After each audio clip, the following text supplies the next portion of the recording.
வணக்கம். இது நிலா கிச்சன். இன்னைக்கு நாம ஒரு இன்ட்ரெஸ்டிங்கான ரெசிபி தான் பார்க்க போறோம். சம்மருக்கு சாப்பிட்றதுக்கு ரொம்ப ஒரு டேஸ்டான ஒரு ஆப்டான தக்காளி பச்சடி. இப்போ இது எப்படி பண்ணலாம் அப்படின்னு சொல்லிட்டு பார்க்கலாம். அதுக்கு முன்னாடி எல்லாருமே நம்ம சேனலை சப்ஸ்கிரைப் பண்ணிடுங்க, லைக் பண்ணுங்க, ஷேர் பண்ணுங்க, கமெண்ட் பண்ணுங்க. வாங்க வீடியோக்குள்ள போகலாம். இது ரைஸோட சேர்ந்து சாப்பிட்றதுக்கும் நல்லா இருக்கும். அதே டைம்ல சப்பாத்திக்கு தொட்டுக்கிறதுக்கும் ரொம்ப நல்லா இருக்கும். தக்காளி வந்து நல்ல பழுத்த பழமாக எடுத்துடுங்க. ரொம்ப ஈஸியாக குயிக்காக பண்ணுற ஒரு ரெசிபி. நல்ல பெரிய சைஸ் தக்காளியில் 2 எடுத்துடுங்க. சின்ன சைஸ் வெங்காயம் எடுங்க, இல்லைனா ஒரு பாதி வெங்காயம் போதும். 2 வரமிளகா, ஒரு பச்சை மிளகா, எல்லாமே சின்ன சின்னதாக கட் பண்ணி எடுத்துக்கிடுவோம்.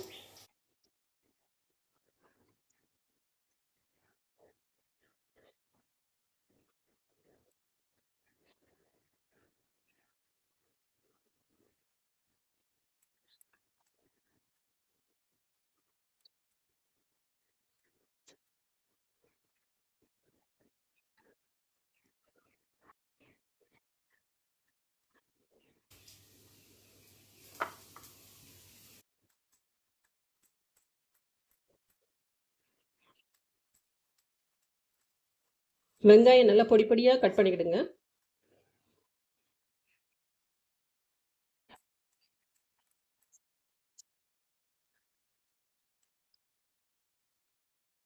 இதோட கருவேப்பிலையும் சேர்த்து வச்சுருங்க. எல்லாம் இதே போல் கட் பண்ணி வச்சுட்டிங்கன்னா 5லேருந்து 6 நிமிஷத்தில் ஒரு டிஷ்ஷு ரெடி ஆயிரும். ஸ்டார்ட் பண்ணோமா?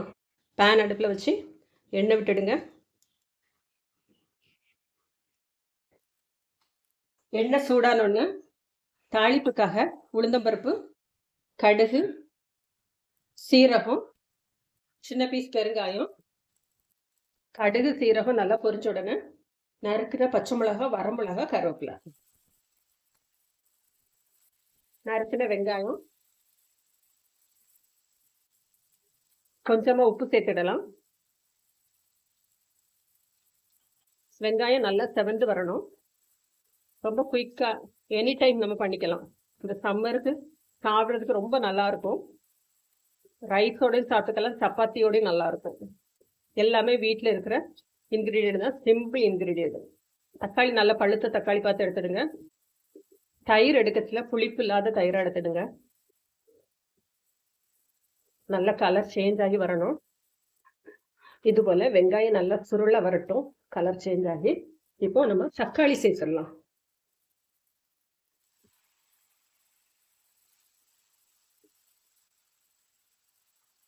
எண்ணெய் கொஞ்சம் உப்பு சேர்த்திங்கன்னா தக்காளி சீக்கிரம் வந்துடும்.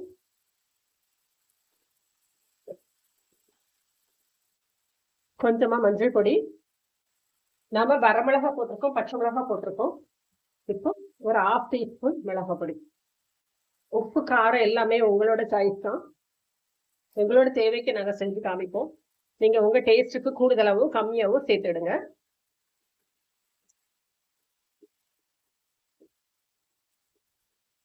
கொஞ்சமாக தண்ணி சேர்த்துடுவோம். இந்த மசாலா நல்லா சீக்கிரம் வெந்து வந்துடும். நம்மளோட தக்காளி வந்து நல்லா வெந்து மசிஞ்சு வந்துட்டு ஒன்றா சொல்லலாம். இப்போ ஸ்டவ் ஆஃப் பண்ணிடலாம். அப்படி இருக்கட்டும்.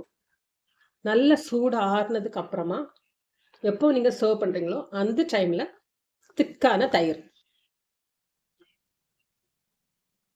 வந்து ரொம்ப புளிப்பு இல்லாமல் பார்த்துடுங்க. இப்போ ஃபஸ்ட்டே கலந்து வச்சிங்கன்னா, சூடோடு கலந்தீங்கன்னா தயிர் விட்டு போகும். வெளியிலேயே அப்படி வச்சிங்கன்னா புளிப்பு ஏறிடும். அதனால சர்வ் பண்ணுற டைமில் தயிர் ஆட் பண்ணிவிடுங்க. அப்படி இருக்கட்டும். ஒரு 10 நிமிஷத்தில் சூடு ஆறிடும். நம்மளோட தக்காளி தொக்கு நல்லாவே சூடு ஆறிட்டு இப்போ கெட்டியான தயிர்.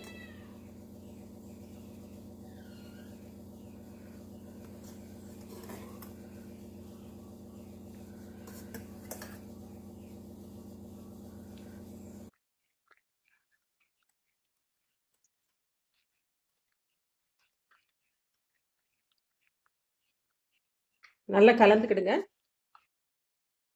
டேஸ்டியான ஹெல்த்தியான தக்காளி பச்சடி ரெடி ஆயிடுச்சு. இதே போல் நீங்களும் செஞ்சு பாருங்கள். செஞ்சு பார்த்துட்டு எப்படி இருக்கு அப்படின்னு சொல்லிட்டு ஃபீட்பேக் கொடுங்க. தேங்க்யூ.